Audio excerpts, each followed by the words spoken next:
Visions under construction. Chance for our guests to share their visions. They're working on. For their continued support, we'd like to thank Simwood.com, who can turn you as a developer into a telco. Why not make Cloudonics your communication partner? Go to cloudonics.io. You can find everything about the VUC at vuc.me, thanks to Bluehost, and thanks also to zipdx.com, the conference bridge, and to voxphone.com for local rate dial-ins. And speaking of local rate dial-ins, they're going to come up again, and there they are. But if you don't know what they are, go to vuc.me/voxphone, and you will find them. This is Vision 3 for January 19th, 2018. And once again, we will shortly have video. There it is. We won't get into the backstage stuff here. Our esteemed guest is Richard Neumann. Rich, welcome back. Thank you. Thank you so much for having me, as always. And Rich is going to show off with the color background. Why don't you do a few quick switches, Rich, so we can see what that looks like? Okay. He's got a nice orange. Look at the sharpness. I'm so impressed by that. And we'll get into what that's about in a second. Look at that. Wow. And that's on camera. That's on the hardware. That's on camera. Yeah. And so what's really key about all this is that what's behind me is a 99-cent paper tablecloth. I love it. I think. And look, you can see the variation of lighting to it, and that's one of the things we have a blast doing with this thing. It's the so real quick backstory on that, if you give me a second here, is that we debuted at TwitchCon in Long Beach at the end of October of last year, and less than 2 weeks before the convention, Igor, who was our chief evil genius, said we have to think of a way of showing people the incredible potential and power of a programmable camera. And we went, okay, how are we going to do that? And he said, what's the thing that everybody who's a game streamer hates? Green screen. So let's see if we can solve that problem. Because we control every aspect of the pipeline and the color space, Igor said, you know what? We can pick any background color in any range of color, and we can substitute it for anything else. So we built a program that allows us to pick a range of color and substitute that, in this case, for anything. If you're doing green screen, it's pure RGB green. So it's red 0, blue 0, green 255. And we wrote the algorithm, we developed the firmware, we debugged it, we wrote the UI, we debugged the UI in under 2 weeks with one coder and one firmware guy part-time. Then we went to TwitchCon, wandered the place, and found the most difficult places you can imagine, like outside in bright sunlight with sharp shadows and inside of hotel lobbies. We set up, turned any background we could find into a green screen, and then live streamed. And all of it's done on camera. None of it's done post. So it takes a lot of load off the host CPU. It's fantastic. And I want to show, here's an example of why green screen sucks so bad. I have let me show the screen I've got behind me by turning the threshold down. So my screen is actually better than the one you had behind you, Rich, but it's not, it's far from perfect. And these are exactly the difficulty of doing a green screen, is that either there's too much or too little. So you see I've got the floating head with black eyes or whatever. Anyway, we don't really do that very much anymore. And I'm going to switch over to live camera anyway so that I can be without lag. So one of the things we do to make green screen work, we had to come up with a bunch of tools. And I shouldn't call it green screen, it's color substitution. One of the things that's core about what we do, and we can talk about this later if you want to talk about auto functions, but we come up with a bunch of tools necessary for us to develop the algorithm internally, and then we turn that into a UI. We make those available to the user of the camera. So if we have to build a set of tools to fine-tune the camera to get things to do what we want them to do, we turn around and make those tools available to you. You may never need them or want them, but if you want them, they're there. And also Igor has been doing this insane job of building out our wiki. So our wiki page, wiki. SUB2r is got a ton of insanely good information. So we're looking to build that out to be a resource for people, anybody who's doing anything with video streaming. Okay, Rich, we need to back up a little bit, only because, first of all, we were talking for like 10 minutes. We touched on about 25 different really interesting subjects I want to get to, but before we were in broadcast. But before then, I know from communicating with you over months and probably a couple of years, maybe. Well, wait, when did you get started? When was your first? When did you first get this idea, or when did this first start happening? Let me put it. Oh God! Well, I started 2R1Y, which is the parent company, in 2012, and it started because we had an idea for how to do extremely high-speed, high-definition 3D imaging, and we developed a technology that did basically a point cloud where every pixel on an image sensor is both a measured distance and contains the RGB value. We do it with one illumination source and one camera. And we can do that at 60 frames a second with sub-millimeter accuracy. But to get there, we had to have a camera that allowed us to get to every aspect of the imaging pipeline, and nothing existed. So we, in our ignorance, said, well, how hard can it be to build a camera, right? So oh God. The first camera was a foot square. We hired a consulting firm to build it. And we got this thing back that was purple and black image, missing the interlacing. The camera board was mounted, so it was pointing straight down at the desk. And I'm not going to tell you how much it cost, because you could have bought a house for what we paid these guys for it. But to fast forward, we met Greg. Greg got us a version of the camera that was working beautifully, and we went back to developing our core technology. And in 2015, YouTube opened up support for 4K and 1080p. Omnivision, who we were working with at the time, Paul Gallagher, said, hey, we just came out with a native 4K chip. Do you want to play with that? And then there was a knock at the door. And the knock at the door was from a game streamer who said, hey, I found you guys. You guys got really cool technology. You got to build a camera for Twitch streamers. And we said, what's that? Once we learned what it was, we went back to the whiteboard, cleared it off, and said, our camera that we build isn't going to be good for most people. It's really a research camera. So let's think about everything that we would want to put in a camera. And then at the same time, we were getting a lot of requests for the camera. In 2015, about almost 1,000 requests came in. And every one of those we've responded to and talked to the people at length and said, what are you going to do with it? How do you want to use it? And that's what turned into this camera. And so we built 24 of those. For the last 2 years, they've been traveling the world with evaluators and research people and just anybody we could find.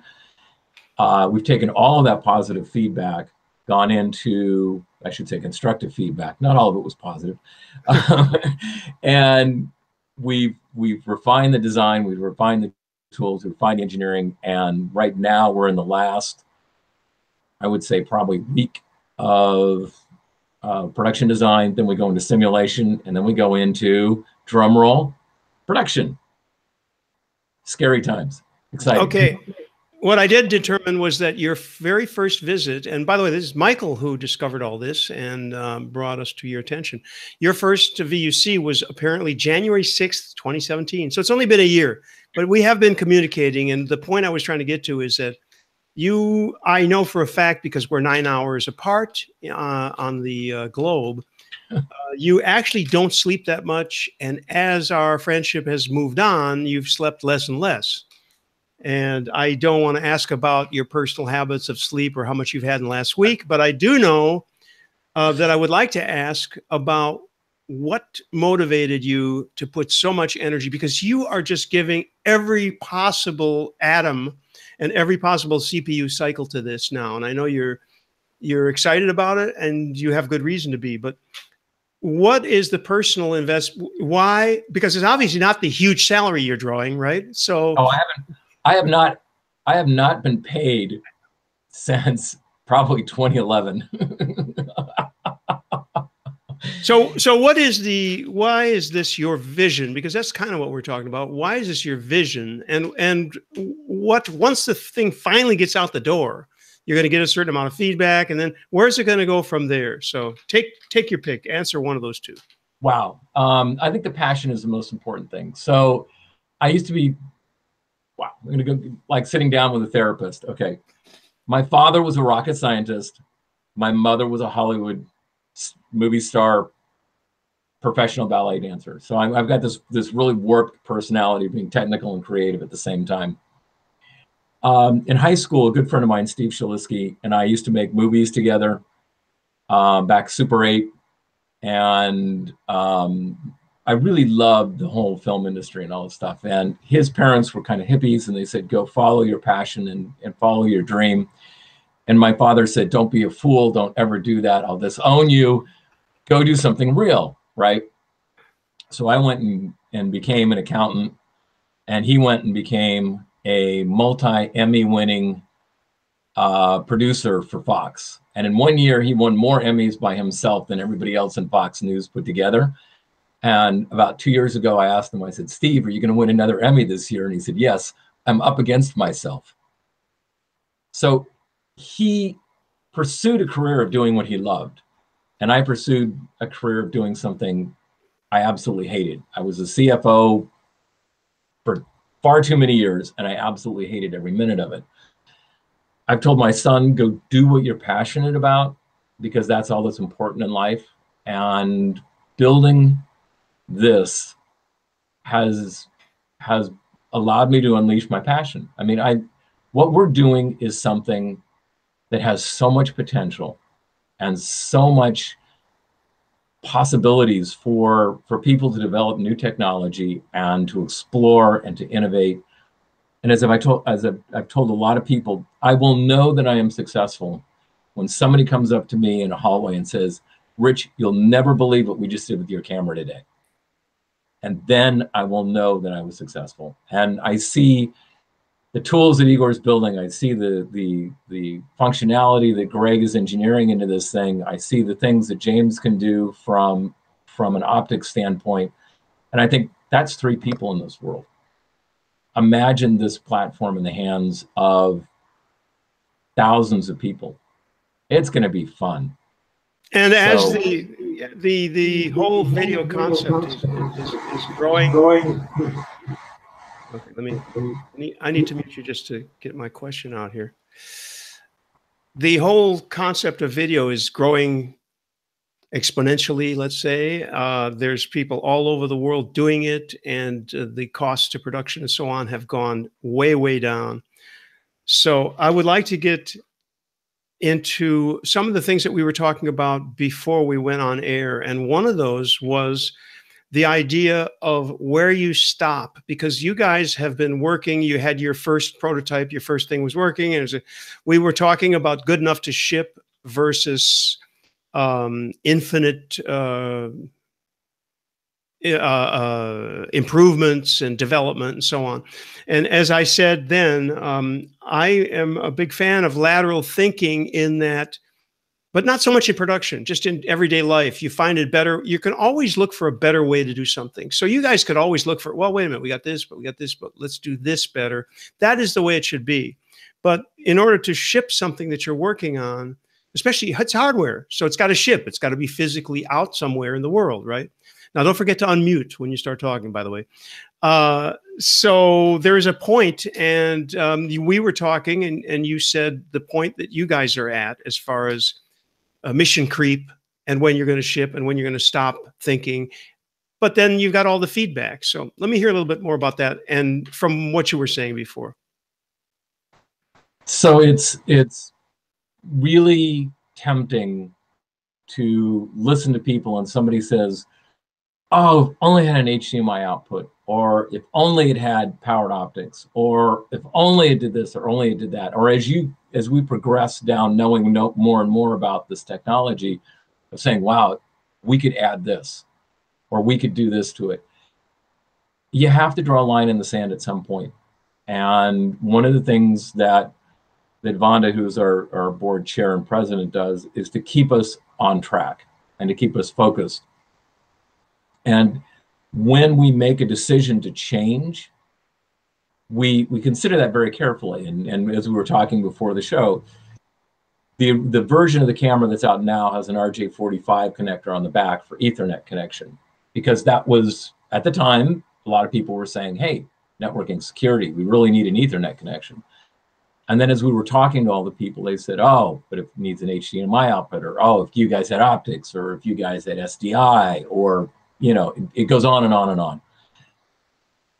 We were late last year, probably September timeframe, we were ready to go into production. And we found the SFP cage. And that is a networking socket that allows you to plug modules in and to shift the output, which means we internally only have to support SDI going to the cage, and the module that plugs into the cage then does all the conversion to the different video formats. And because they're ubiquitous, they're all over the place. They range in anywhere from $19 for a gig E converter to $240, I think, is what we charge for the HDMI converter, which is the most expensive unit there. It fundamentally matches what we want to do, which was to give the user configurability and make it affordable. It's easier for us if we don't have to support all those formats internally, which would have been a nightmare. But we spent a lot of time making that decision because it delayed the launch. It was additional resources. And for people who don't know, SUB2r is a 100% funder-founded company. There is no friends, no family, no angels, no crowds, no VCs, nothing. It's just liquidated 401k savings and selling body parts on Craigslist. I mean, you know, that's it. So, and I'm almost out of body parts I could sell on Craigslist. My good looks don't get me anywhere anymore. So from that standpoint, we have to stay focused on what we can do. And there's a whole roadmap of things we want to do. And a lot of times we build into the design the ability to add going forward. But we also know that we have to stop at some point. So the design we have right now is there is no more physical change. And if we make a change to the functionality, it's minor changes to the firmware. It's obviously harder to be that flexible in hardware than in software, because software, you can change anything anytime, for the better or worse, actually. Pretty much, yeah. You know, within limitations. The hardware thing that you have to do is we design this with what they call DNP parts, so do not populate, and a lot of pads that would allow us, for instance, to add additional functionality downstream, but we don't want to do it right now. So we'll put in the board design the ability to add that functionality in, but we're just not going to do it today. So you got to sort of think ahead and say, what might we want to do? But we're not going to do it today, but we'll build in on the board itself the ability to make that connection. That's difficult to do because it's like, okay, guessing which way the road's going to go. You have no idea, but you can do the best you can. Okay, another question here, which is what platforms, what have you connected this to? I know I think you're currently on Windows, but what other hard OS have you tried? I think different members of the team are on different OSs. And also, by the way, the Linux would be another question about how easy that would be. Some people will want to know that. And also, what uses have you put this to? In other words, you've been testing. I might as well add another question to this compound question, which is what the hell were the shoes doing in all this? Oh, we promised to answer that. So, oh God. Okay, so backing up, we're Windows 10 based program, but as is core to our belief system, we don't want to limit it to Windows 10. The Controls for the camera itself are either UVC or I2C. So from that standpoint, they're universally accepted controls. Igor, God, I need to build a pedestal for him. He just took all of the basic functionality of our UI and put that into a library that's accessible to the public. Well, we don't have the resources to build an Apple or Mac operating system UI. All the pieces are there if somebody wanted to do it. If you want to do it in Linux, all the pieces are there if you want to do it in Linux. So we're trying to build this thing out so that people who want to experiment and are willing to build, put the energy into it to build a UI, or want a specific UI for themselves. They don't want some of the features we have and they want to keep certain other features. All of that has been outlined. The library is public, and we make that accessible to the end user. So the answer is mostly Windows. We have run it on a Mac. We've done it on a virtual Linux platform. Being UVC, it runs on anything that recognizes it. That was one of the key design features. So the shoes. We were going to do a video demo, a teaser showing what our camera looks like in 4K. And Serge, being very artistic, made a typical male mistake. And I'm going to be sexist at this point in time, and happened to ask Vonda. He said, do you have any shoes? Because shoes are very, very photogenic. They're very interesting from a artistic standpoint. And he comes into the lab with a stack of shoe boxes that's taller than he is. I'm showing a shot of one of the things you sent. Yeah. So this is in our teaser video, but you can see they're very. The lines and the coloration, everything is absolutely beautiful on these things. She's got some Louboutins, which have got this beautiful red sole to them. If we could hawk her shoes on, if she would let us, on eBay, we could probably fund the rest of the company. I mean, it's this. But yeah, and that was one of the things we were doing, was having fun, finding things that people could relate to. Serge has an interesting statement. He said, it is more difficult to paint a chicken than it is to paint Jesus Christ. Everybody knows what a chicken looks like. No one knows what Jesus looks like, right? It's an interesting point. So when you do something artistic, you want to give people, if you want to impress them, you give them something they can visually relate to. They know what a shoe looks like. They know what certain things look like. So let them see that as in the best way possible that you can present it, as opposed to giving you something that is arbitrary that you have no way of really relating to. What is that? Great explanation. Just one tiny detail here. As I am on the Mac platform, and maybe we'll have some Linux someday, because I've got an old PC out there that runs Windows 7, but it won't go any further. So, or even if I was going to buy, I probably will never be on Windows 10. And that's not, I think even my wife's laptop's maybe 8.1. Anyway, the deliverable hardware, is there any way to run it without all the bells and whistles on other platforms? Are there drivers and ways? In other words, Logitech, I hate to say this word Logitech, but they do exactly that. They give you a very minimal Mac, because they don't want to mess with developing on Mac. I understand. Right. So, but they do give you, at least the driver works as a camera. That's all I know about it. They're all the bells and whistles that Logitech furnishes for those cameras, as far as I know, are all Windows only. I don't. We have a healthy respect for Logitech. Let's put it that way. They are famous for what we like to say is their up to statement, up to this frame rate, up to this resolution. And it's a good camera for people who want to just do a Skype conversation, video conversation. The problem you have with a camera like ours is that we lock the frame rate. So when you're running 4K and you're running uncompressed, you're throwing an insane amount of data at the machine. for our camera, if you are on a limited system like that, what you would have to do is to throttle the frame rate down and throttle the resolution down to get the data that's coming in over USB to the point where the host PC can handle it.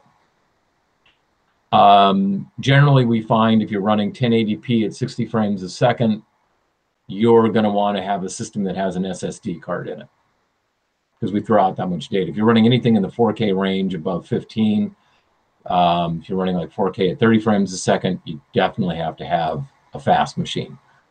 Down the road, we were looking to add compression and other, sub-windowing types of options to allow you to run lower resolution images. But the market really is pushing us to, I think somebody was discussing earlier, I think somebody's son just went out and bought an 8K camera. People are pushing for higher and higher and higher data rates and more intense resolutions versus lower. Yeah, that's my son, Rich. And interesting enough, one of the big problems he has with this camera is heat dissipation. It's the new Sony, the little one. Oh, God. The problem is when it's working quite hard, it just gets too hot. Yeah, let's see if I can go there. Oops. Let's see. Got to work backwards here. Okay, so our camera is passively cooled. The processor inside will run about 100 degrees centigrade when it's cranking full speed. And our goal was to keep the outside case of the camera down around 40 degrees, which is warm, but it won't burn you. So we've worked with a company called PSC-MF, and those guys have done all the passive cooling design for us. And that's the first thing we start with.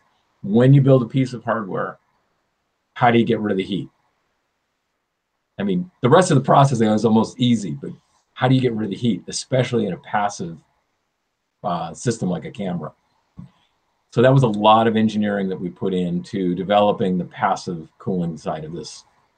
Now, if you're putting our camera into a situation where you don't care about that, like a drone or an undersea research or something else that doesn't need the audio, we have onboard power that will allow you to put active cooling in there. You can dump some of the mass for the passive cooling and actually lighten the package, make it a much lighter weight device. But you put a fan inside of a camera that's got studio quality mics in it, and it's going to sound like a dentist drill. Very annoying. Not so clever. A related question to that is, what sort of power does your camera currently consume? We sneak in just under 3 amps at 5 volts. So you can drive it if you have a true USB 3.1 C-to-C connector, you'll drive it just fine. For older laptops, like my Asus gaming laptop here, we provide an external power supply because it just nicks where the laptop will be able to support it. And laptops are very protective. They will throttle the power consumption that's going across the port down as much as possible, and even shut it off sometimes if the system thinks that it's being overdrawn through that bus. So to offset that, you can power it with. We've run this thing off battery pack. We've run this thing off external power, and we've run the thing off. You can run it off of like power over Ethernet. There's 40 volts that comes back over Ethernet, and you can pigtail that off and power it.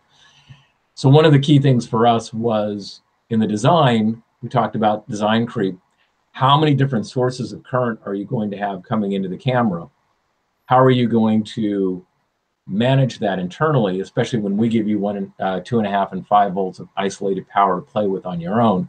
How do you differentiate that out, and how do you do your power management? So internally in the camera, power management was a huge technical challenge for us.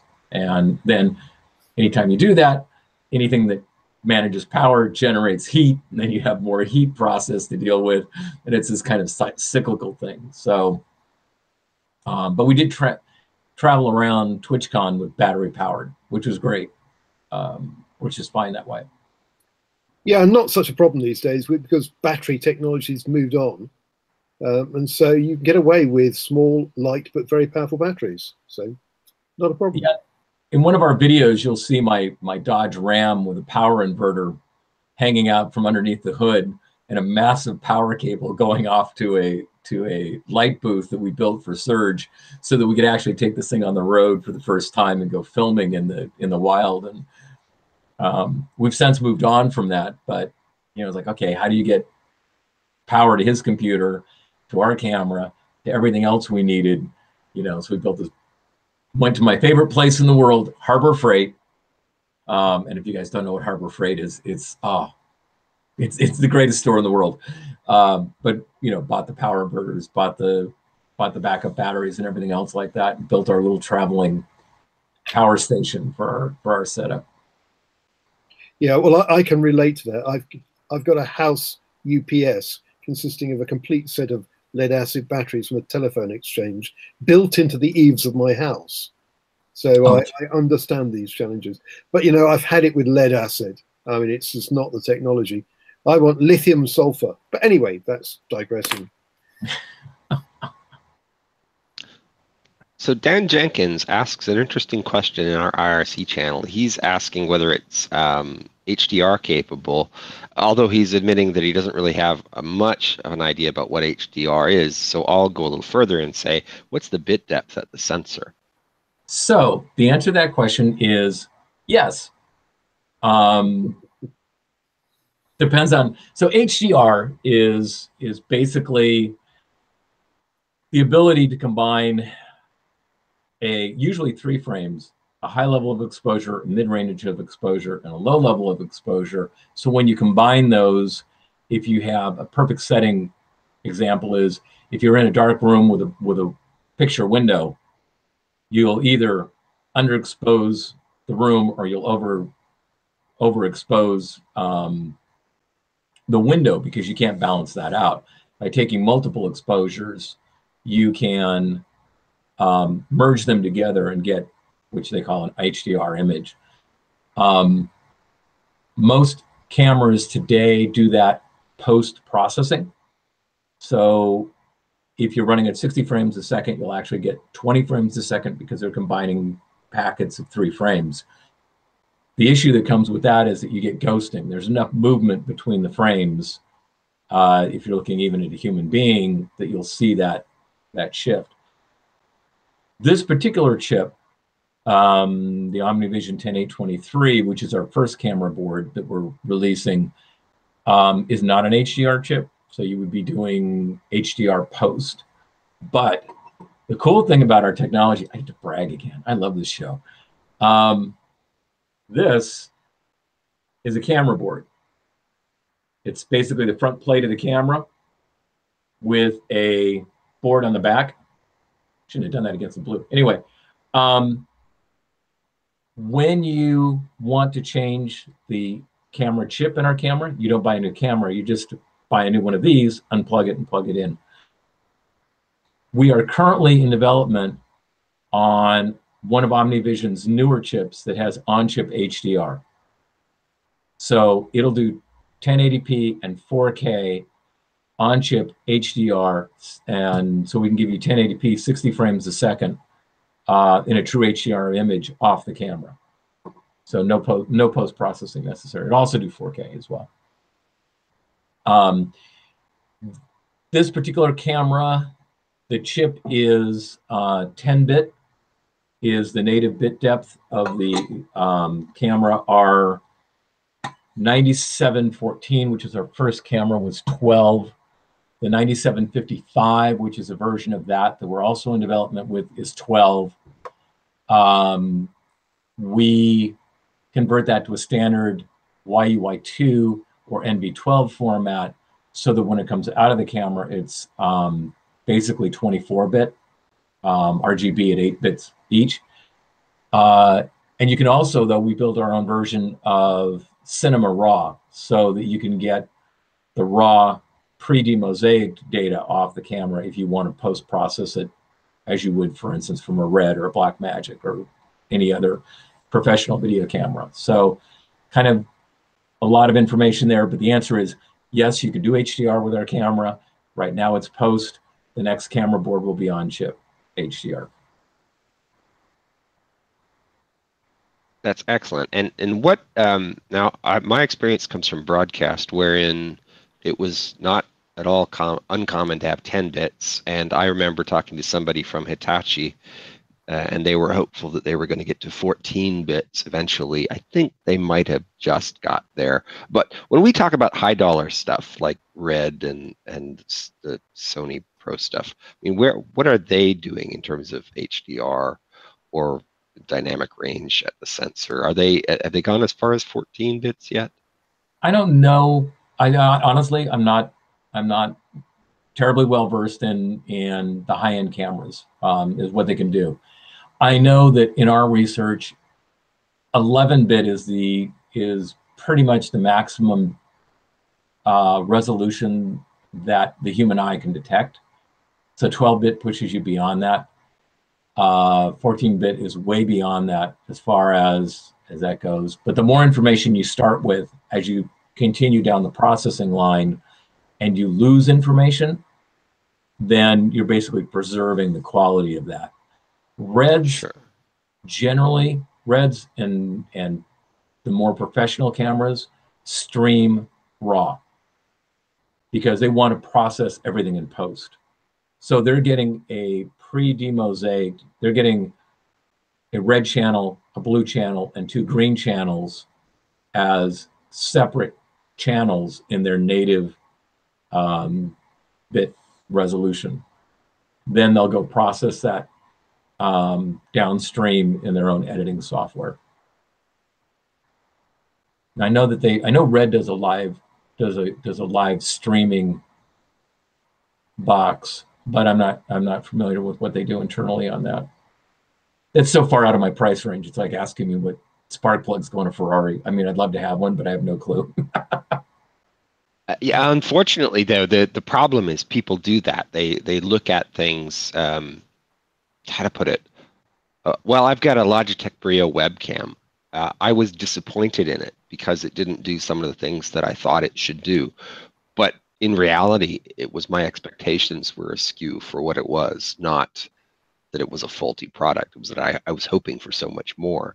And in fact, I should go and buy a camera like yours because what I'm hoping to achieve is, better addressed with that than it is with the consumer product. It's one of the things that we fight as a startup. Oftentimes we get people that say, they'll hold up their cell phone and they go, I can stream 4K with this. And it's like, no, you can't. But the consumer today won't read past the first page. We were talking about a webcam that advertises that it's a 4K camera. And then when you go to the third page of fine print, you realize that it's a 4K image sensor that streams at 720p, 30 frames a second. Oh, and by the way, if you want to live stream, not record, you have to buy additional equipment. But that's all pages down in the marketing materials, and we run up against that all the time. And we tend to err on the other side. If we tell you we're going to do something, we do it. If we tell you our camera can't do something, we'll tell you it can't do something. And we're also we have a company philosophy is we will not diss another company because they built their product and they have very good intentions of why they built it. And most people out there have really good product for what it's intended to do. But we wanted to give people tools to be able to measure things. So I think it might have been the last time we talked, I went out and bought a millisecond clock and got it off of eBay for 14 bucks. If you want to know if your camera really produces 30 frames a second or 60 frames a second or 90 frames a second, The way to benchmark that is you go and put it in front of a millisecond clock, and then you play it frame by frame, and you look to see if there's 16.6 milliseconds between each frame. And you count them, because a lot of times lower, more consumer grade quality cameras, while they stream 60 frames a second, they're not unique frames. So while it's processing the next frame, it continues to send the last frame over and over again. And if you really look at how many unique frames are being sent, it's probably a third to a quarter of what the actual frames per second are. So we want to give people the tools to be able to discern that. The other thing we do is, we highly recommend people do this. This is an MTF card. I'm sure you guys are familiar with them. Just because something says it's 4K and sends you, 8 million pixels doesn't mean they're 8 million unique pixels. So get yourself an MTF card, get a color card, get a millisecond clock, and benchmark your tool if that's important to you. If it's not, be happy with what you got. If it serves your purpose, it's perfect, right?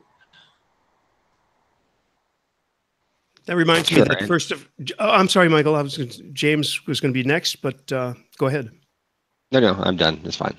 Okay, and I was just going to bounce off that, saying that having 3, 4, 5, 10-page user blurbs about what your product can do is a big mistake, because on the average web page, people they scan and they read the first few letters of each word, and they really don't get beyond a couple of sentences.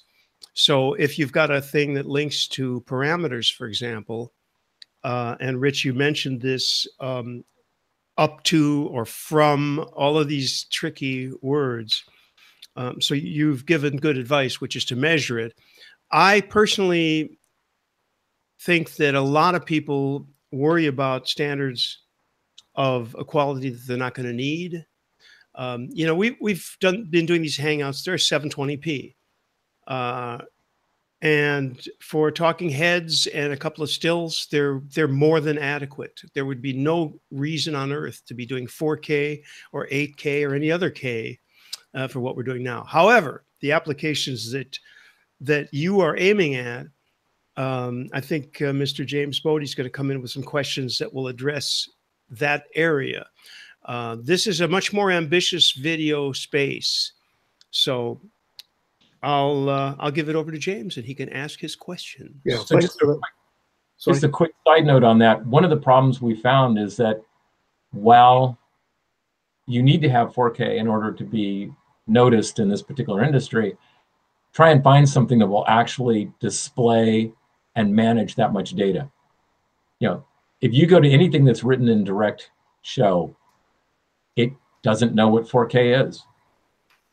And by the way, over the internet, over the public internet, I don't know the bandwidth. I'm sure you know these things by heart, but not that many people have enough bandwidth to do back and forth at that requirement either. No.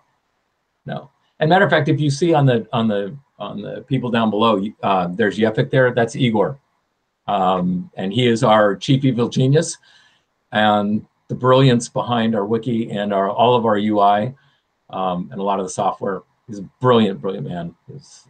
He's in Berlin right now. Is where he lives.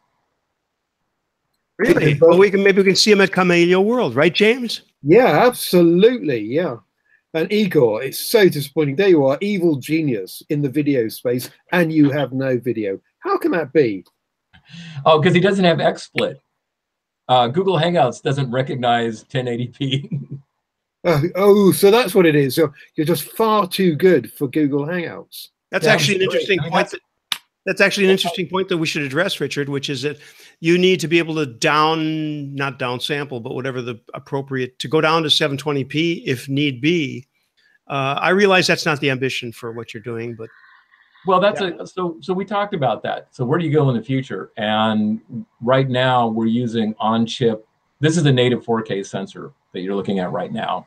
And on the sensor, I have the ability to do what's called binning and skipping, which allows you to drop the resolution by combining rows and pixels.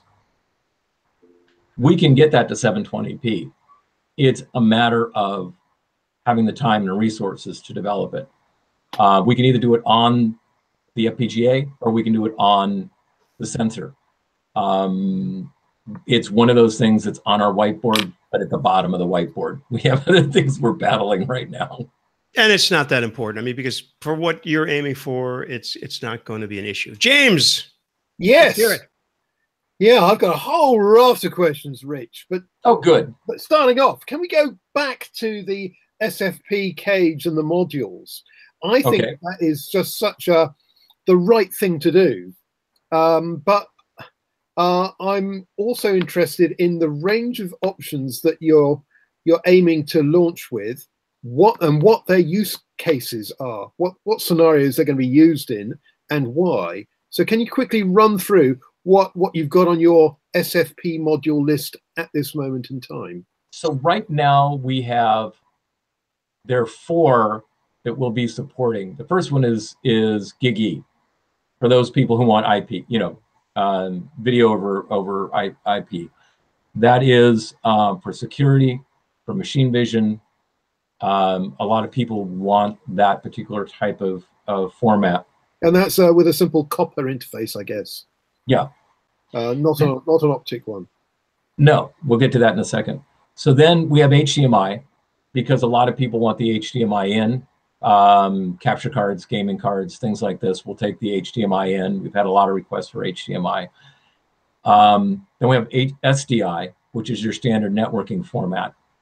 And then we have optical. Now, the optical is the one that I find exciting because you have just shy of a 40-kilometer range with an optical module coming out of the back of our camera, and it's bidirectional. So you can put, my son is one of the videographers on the research vessel, the Nautilus. They put these things down 4,000 meters. Right. And all of the data goes back and forth on optical. So for them, if you plugged an optical module in the back of this thing, they just plug that into the optical network, into the Hercules, which is the main submersible that sits above the little drone that goes around. And they can put high bandwidth data back and forth on the optical network. So for them, it's huge. For arena sports, for all you guys that go to the gaming conferences and play H1Z1, the zombie apocalypse, where they put 150 gamers in a room and they're all playing the same game at the same time, and there's cameras on every one of them. They have to have a physical connection to every one of those things. And optics just simplifies that, allows them higher bandwidth, longer range for connecting all the cameras together. So there's a lot of uses for the optical. I think the optical is exciting. I just think there's so much potential for us to play in that range. Yeah, and we're just all moving away from copper. Everything in the future is going to be optical, I guess. And which kind of leads on to the next question, which is, what sort of data rates, the maximum data rates, are you expecting to cope for? What kind of speed are you going to be moving stuff out of the camera and back into the camera? So I'm going to take a step back, and I'm going to give, since Igor is here, he's got that like in his brain. He can, let's see if he gives us an answer on what's the maximum data rate we can get out of this thing. You have to unmute Igor. Well, yes, I unmuted myself. So that really does depend on data compression. If I'll just talk a few seconds about compression. You all technical people, you understand the difference between lossless and lossy compression. Video is obviously lossy compression. If we are to just try to push 4K through at 60 FPS at 8-bit RGB, no compression whatsoever. Oh, I don't even have the number for that, 12-bit RGB. So 12-bit RGB, 4K, 60 FPS. This is over 21.5 gigabit per second. 21.5 gigabit per second is an awesome. Oh, that's like what, 3 gigabytes per second. Whoa. Yes, that's just for a single video image. This is the bitrate for 60 FPS, 4K, 12-bit RGB. Wow. That's a lot, obviously. That is a And for comparison, USB 3.1 effective speed is about 7 gigabit versus 22 required.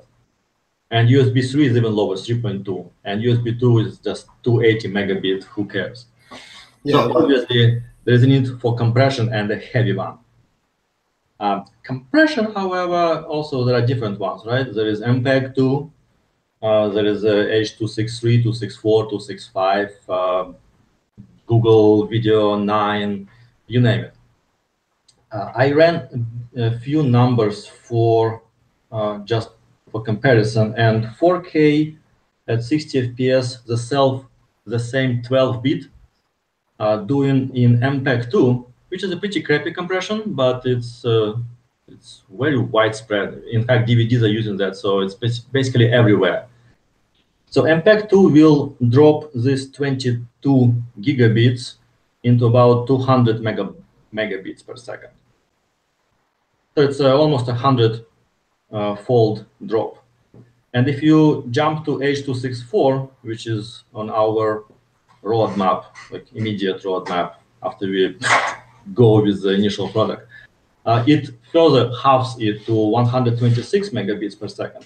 So 126 megabits per second, we are talking about pushing 2 of these video streams through USB 2 pipeline. So you can have 2 cameras going 4K, 60 FPS, 12-bit per channel, compressed to H.264, and you can have 2 of those connected on a regular USB 2. And every user today has a USB 2. I mean, phones have USB 2s.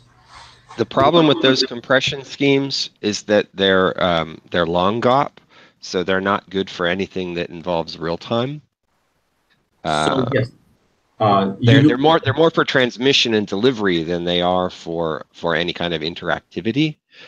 So in production, I would encourage you to take a look at Nutec's NDI, which is it uses intraframe compression, and it's widely being deployed by middle and lower end broadcasters and streaming production companies. I think I mentioned this a year ago, but it's fantastic. Yes, you are correct. 264 will use interframe compression that will introduce latency, which for streaming is fine. And I missed the beginning of the conversation. I don't know where we stand on which topics are these. So for streaming purposes, for just telecommunication, a bit of latency is not a big deal. NDI, as Richard said, it's on our roadmap is huge. We just don't have the resources. Yeah, we have to develop cloning first, and then we can get to everything on the whiteboard. You know what? I understand that concept. We definitely need to clone a few people around here too.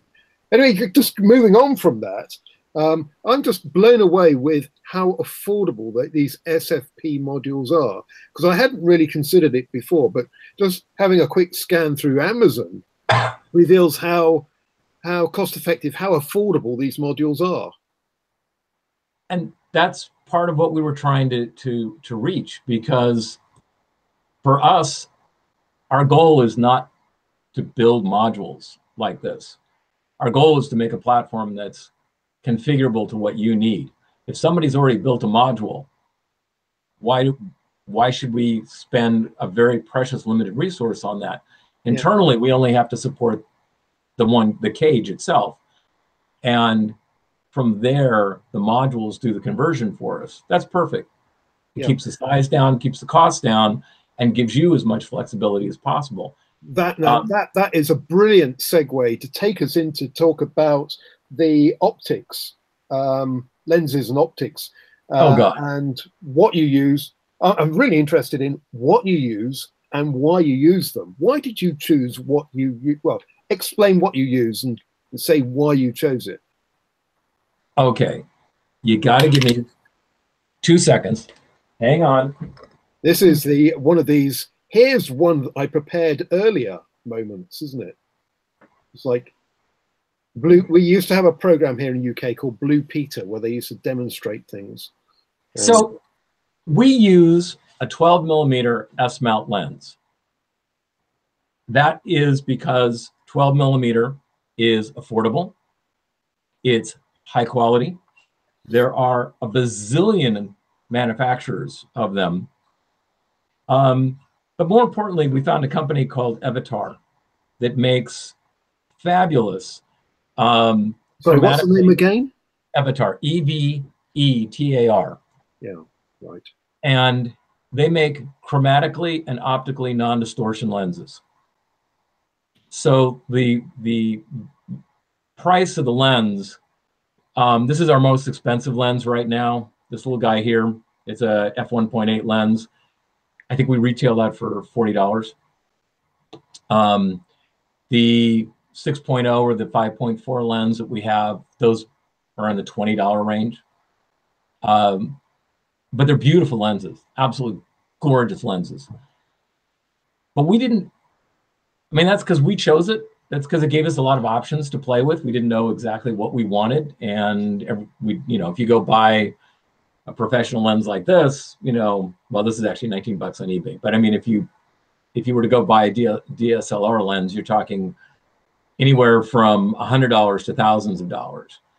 So one of the things we did is we made the lens holder itself interchangeable. So you can put a C-mount lens on there.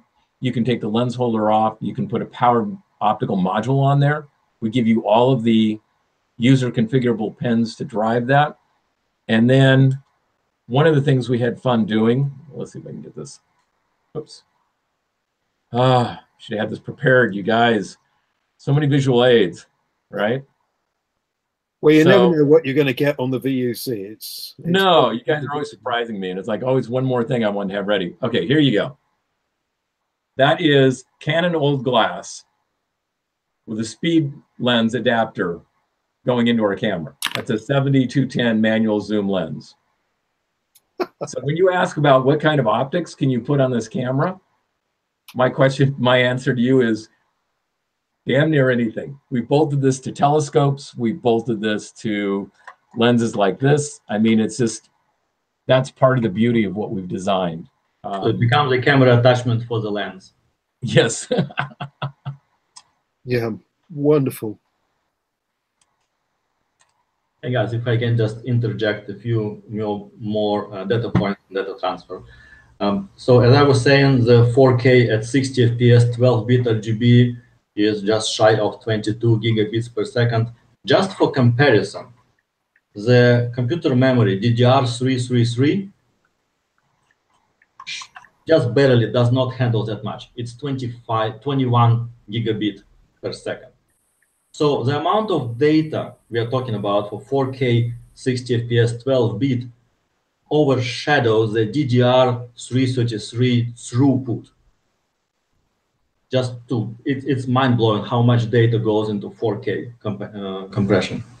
And when I was saying that H.264 allows us to have 2 of the 4K 60 FPS 12-bit streams over USB 2, I don't know if Richard showed you, but the camera board is detachable and can be replaced with another board which has 2 sensors on it.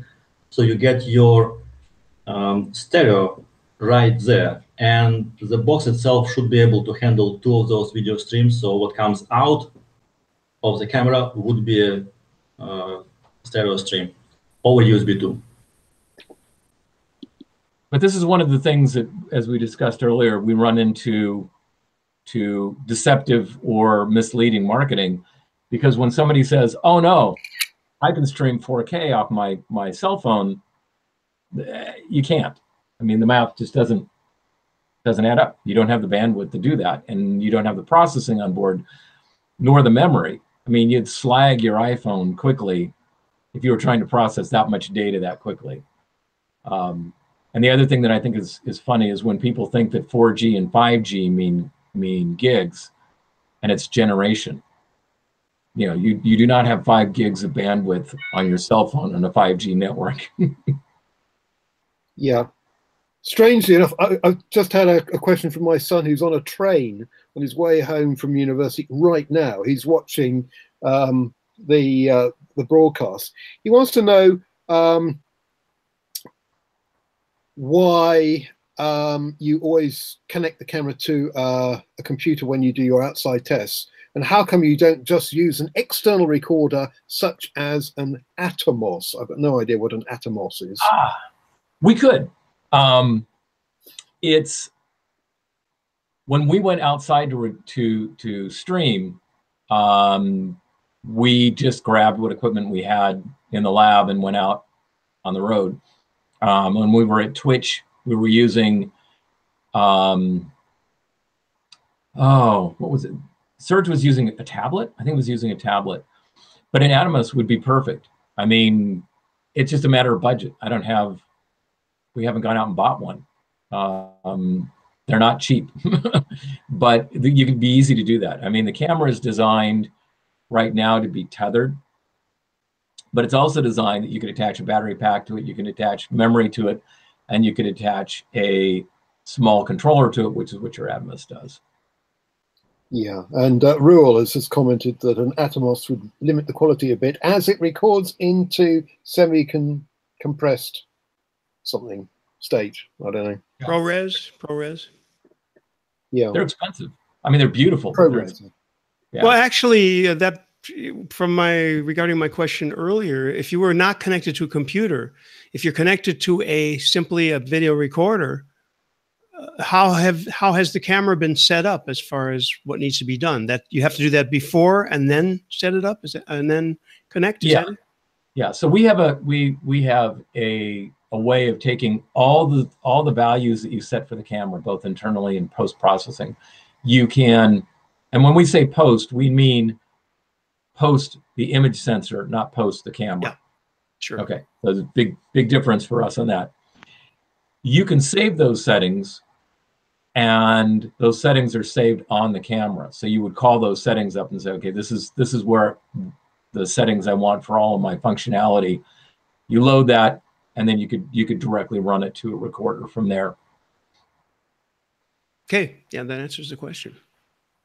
Okay, and that leads us on to the big question that lots of people want to know, and that is, what is the kind of price point that you're aiming for here? Because clearly this is a bit of kit that can be used for pro type work. So it's definitely not a Logitech. It's going to cost quite a lot more than that, but you don't want to be in kind of red pricing territory, or do you? Well, God, I would love to. If somebody wants to pay me 50 grand for this, I'd be happy to sell it for 50,000. No, the price for the camera, which is the camera board, lens, cables, mount, and power supply, lists at $799. And right now in the Presale, it's discounted to, I think we have some discounts down to $699 or $650. I can't remember. But that's the investment into, just like the old days when you would buy a 35mm camera and then you could buy additional lenses to go with it.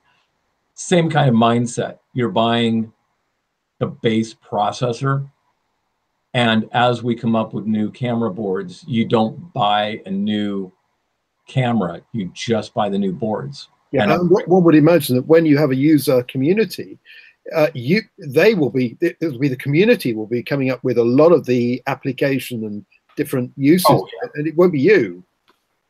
Well, I was meeting with OmniVision earlier this week. We could come out with a brand new camera board probably every month or every other month and never run out of new devices to offer in our catalog. I mean, just what they're working on is, they have some amazing stuff that I just drool over thinking about. God, when can I get a hold of those chips to play with, right? So, but you've got to draw the line. You've got to define a date, which is the big launch, and have something ready for that date, which leads to the question: have you got a date? Oh, we are in right now. We are in the final stages of production design. Probably next week they'll start doing simulation, which is pretty intensive. They take the they take the circuit and they run it through a computer simulation to make sure that, you know, the amount of data we're transmitting, we don't have crosstalk, or the wires, you don't have grounding issues, things like that. That takes about a week. Then following that, they do what they call a panel build, which is they do a few cameras that are built on the production line, probably a dozen of those. We'll take those and beat the heck out of them, and then we go into production. So we're probably 6 to 8 weeks out from production. All of the high dollar and long lead items are sitting in a box on the other side of my monitor here. So we're set and ready to go. So it's very, very soon we're going to be shipping product. Okay, and roughly what sort of time scale after you press the production button would one expect to be seeing shippable product? So the contract manufacturer we're using is here locally in the Bay Area, a company called BEMA, B-E-M-A. And from start to finish, they're looking at about 2 weeks turnaround time. That's incredibly quick. Yeah, it's a clean design. And so one of the things we did, we talk about all kinds of things, but we had a horrible experience with the first contract manufacturer we had.